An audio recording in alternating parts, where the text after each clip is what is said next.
घोटकी लॻो पुलिस कचे बुंडी वन जे इलाइक़े में ऑपरेशन करे जागीरानी टोले जा 2 ॼणा ज़ख़्मी करण जी दावा कई आहे। पुलिस दावा कई आहे त हमले में ॾोहारी फज़ुल ऐं ग़ालिब जागीरानी ज़ख़्मी थी पिया आहिनि। अवां खे आगाह करे रहिया आहियूं पुलिस ऑपरेशन जे हवाले सां त घोटकी लॻ पुलिस कचे बुंडी वन जे इलाइक़े में ऑपरेशन करे जागीरानी टोले जा 2 ॼणा ज़ख़्मी करण जी दावा कई आहे।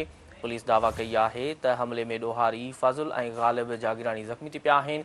हीअ अहम ख़बर आहे जेका अवां सां शेयर करे रहिया आहियूं त घोटकी लॻ पुलिस कचे बुंडी वन जे इलाइक़े में ऑपरेशन करे जागीरानी टोले जा 2 ॼणा ज़ख़्मी करण जी दावा कई आहे। पुलिस दावा कई आहे त हमले में ॾोहारी फज़ुल ऐं ग़ालिब जागीरानी ज़ख़्मी थी पिया आहिनि।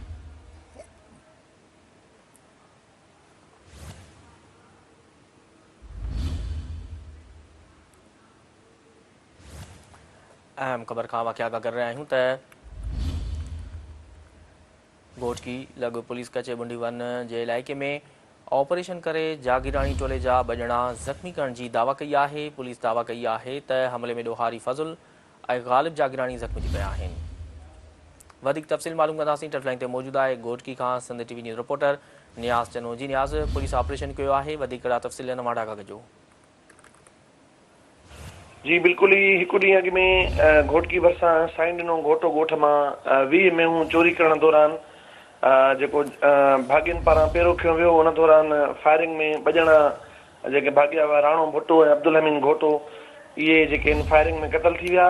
इन वाक़े में मुलविस जवाबदारनि जी गिरफ़्तारी लाइ अॼु पुलिस कचो बिंडी वन जे इलाइक़े में ऑपरेशन कियो आहे। इन में एसएसपी घोटकी मोहम्मद अनवर खेतरान इन ऑपरेशन जी अॻुवानी कई आहे, जॾहिं त सब डिवीज़न कचो बिंडी वन, सब डिवीज़न घोटकी ऐं सब डिवीज़न रौंती जी जेका पुलिस आहे उन हिसो वरितो आहे। जेके पुलिस जूं बख़्तरबंद गाॾियूं आहिनि उनखे जेके दरिया मां क्रॉस कराए जागीराननि जे घरनि ते रेड कयो वियो आहे, जंहिं दौरान पुलिस दावा कई आहे त जेके 2 ॾोहारी आहिनि फज़ुल जागीरानी ऐं ग़ालिब जागीरानी उहे ज़ख़्मी थिया आहिनि। इहा पुलिस जी दावा एसएसपी पारां जारी कयल प्रेस रिलीज़ में कई वई आहे, जंहिंमें चयो वियो आहे त 2 धाड़े जेके आहिनि उहे ज़ख़्मी थिया आहिनि।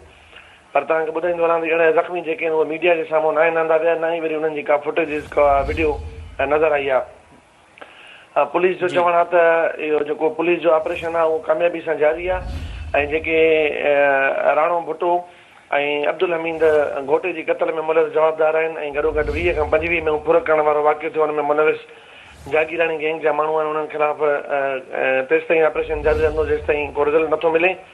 हिन महिल बि पुलिस घोटकी जे कचे वारे इलाइक़े में लथल आहे ऐं जेके दरिया जा पतड़ आहिनि उहे मुकमल तौरु सील कया विया आहिनि।